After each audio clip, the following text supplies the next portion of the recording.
Hola, soy Luis Pasos, autor del libro Desigualdad y distribución de la riqueza.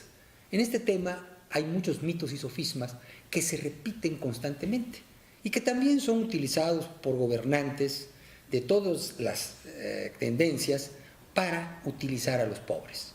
Y pues por ello que es importante que si queremos realmente ayudar a los pobres a salir de pobres, echemos a un lado esos mitos que los utilizan más que sacarlos de pobres. El primer mito que se utiliza mucho es que a mayor desigualdad económica, más pobreza. Esto es un mito y una mentira. Lo que es deseable es que exista una igualdad ante la ley, una igualdad de oportunidades, es decir, que todos puedan entrar a competir. No quiere decir que todos van a ganar ni van a llegar en primer lugar, pero que no se le prohíba a nadie competir. Pero la igualdad económica nunca se ha dado por completo. Y paradójicamente, las civilizaciones, los pueblos, los países que más se han acercado a la igualdad económica son los más pobres o en épocas en que estuvieron más pobres. La idea de que a mayor desigualdad, más pobreza es falsa, es mentira. Si nosotros analizamos, más allá de fórmulas matemáticas y de teorías, si analizamos lo sucedido en el siglo XX y en el siglo XXI, llegamos a la conclusión que aquellos países, bajo la forma de gobierno que sea, que tenían más igualdad económica, eran los más atrasados. Y aquellos en donde el gobierno también asumió la responsabilidad de redistribuir la riqueza para lograr esa igualdad, lo único que creó es pobreza. Por ejemplo, en América Latina tenemos el caso de dos países que son muestras de que a mayor desigualdad no hay más pobreza, sino al contrario, a mayor desigualdad en estos casos se dio más riqueza. Tenemos el caso, por ejemplo, de Cuba. De 1960 al 2015, Cuba, con un gobierno socialista, en donde el gobierno dirigía la distribución de la riqueza, hubo más igualdad. Actualmente, gracias a ese sistema socialista, Cuba es el país con mayor igualdad económica en América Latina o Iberoamérica, pero a la vez es el país que más ha bajado sus niveles de vida en los últimos 50 años. Por el contrario, tenemos el caso de Chile en los últimos 40 años. Chile en los últimos 40 años ha sido el país en donde han aumentado más las desigualdades.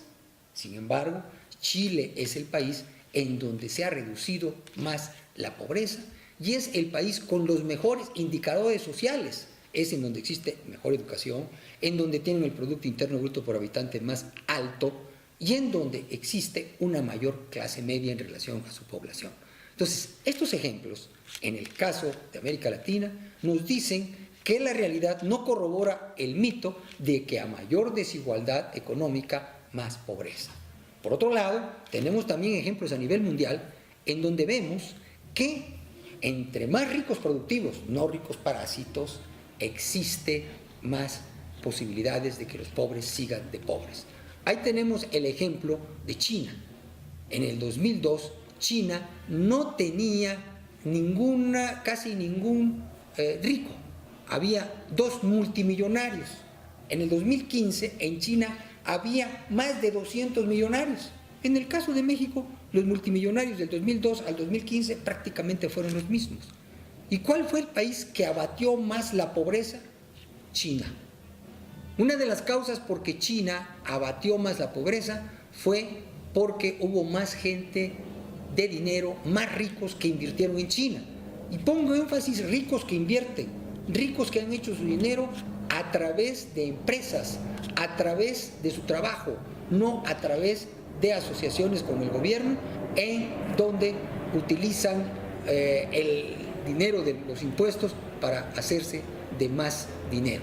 Entonces, en China, ese tipo de ricos aumentó la cantidad de clase media, pero aumentó también la desigualdad social. Igual en la India, vemos que actualmente hay muchos más ricos, pero también hay menos pobres.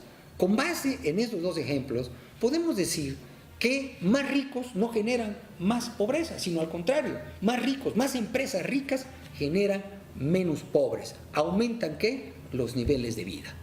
Por otro lado, también tenemos otro mito.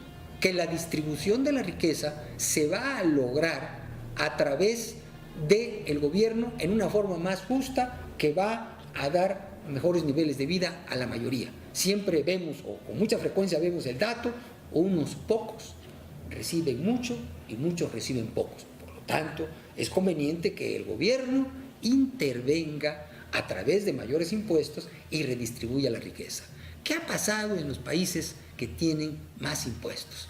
Bueno, pues lo que ha pasado no es que se disminuyan los pobres, sino que hay más desempleo, hay menos crecimiento, porque en lugar del dinero invertirse por las empresas, lo toma el gobierno. Entonces tenemos que hay una burocracia que con la excusa de aumentar impuestos genera menos empleos, genera menos inversión. Y esto lo probamos con los siguientes. ¿Cuáles son los países que han tenido mayor crecimiento? ¿Cuál es el secreto de la misma China? El secreto de China son bajos impuestos, entre otras cosas. Por ejemplo, en China se crearon las zonas económicas especiales. Estas zonas económicas especiales, su éxito se debió a que la tasa de impuesto a las empresas es del 15%, la mitad de la que hay en México. Y de ahí empezaron a ver los chinos que dejando entrar inversión extranjera, sin llenarlos de reglamentaciones, sin una legislación laboral llena de trabas, se empezaron a crear empleos y empezaron a subir los salarios reales.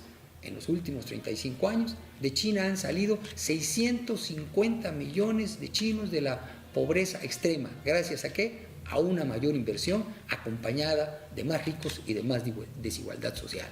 Tenemos el caso de Singapur, que hace 4 décadas era un chiquero Singapur, era un nido de delincuentes, y ahora es el país del mundo que tiene más producto por habitante, más que los Estados Unidos.